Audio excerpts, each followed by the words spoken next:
In this lesson, we're going to look at the quotient rule for taking derivatives.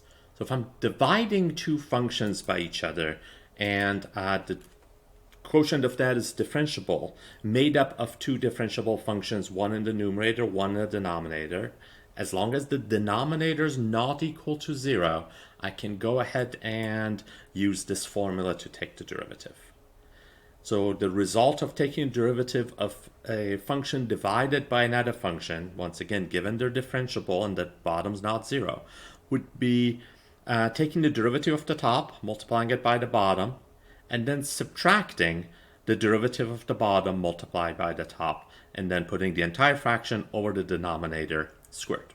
Now, it's kind of a complicated formula, rather strange looking. Let's see why it works and how it works. So first thing we're going to do is set up the difference quotient, the definition of the derivative for the fraction we start with, f of x over g of x.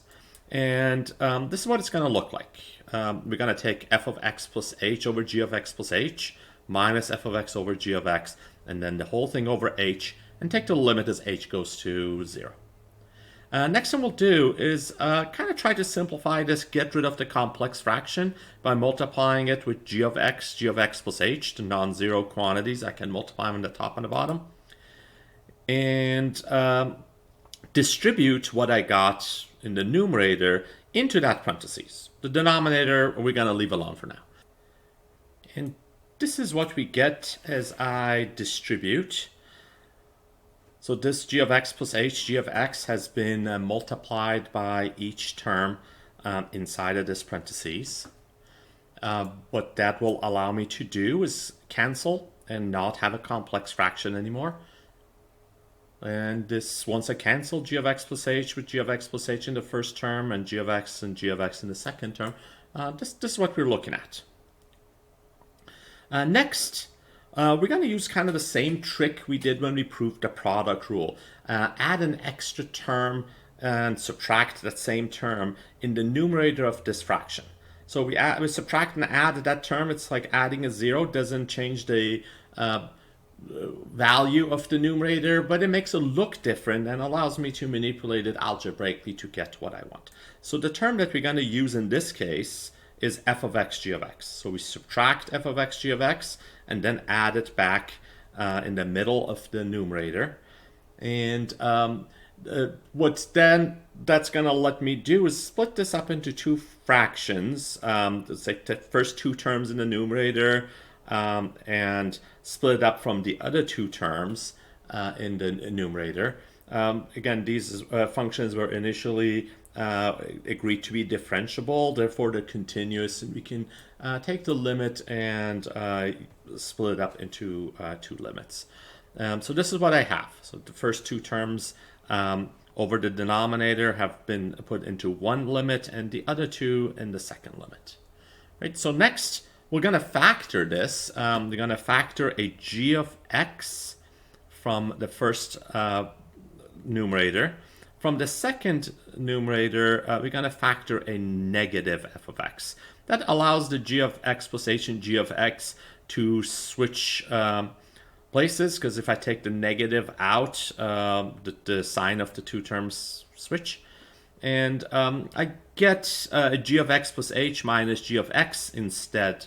And that's kind of what we want when we want to look at a derivative of something. So as I do that, this is what I'm going to be looking at, right? So I took out a g of x out of these two terms in the first fraction and a negative f of x out of the second two terms. And again, that turned this g of x into a negative, turns the negative g of x plus h into positive, and then we switched the order.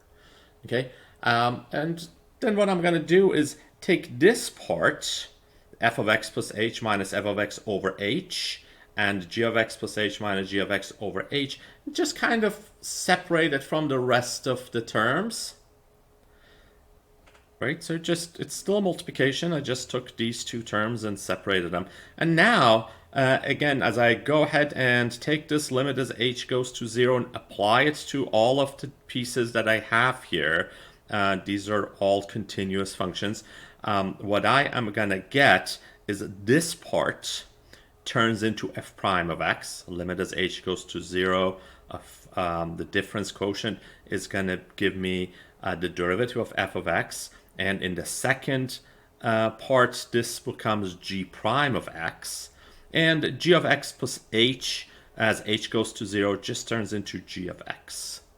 So what I have next is this, right? So I have a f prime of x on the bottom, the g of x plus h turned into g of x. And the last thing we'll do is just combine these. They have a common denominator. I can put them back into being one fraction, rewrite the denominator as g of x squared, because it's g of x times g of x.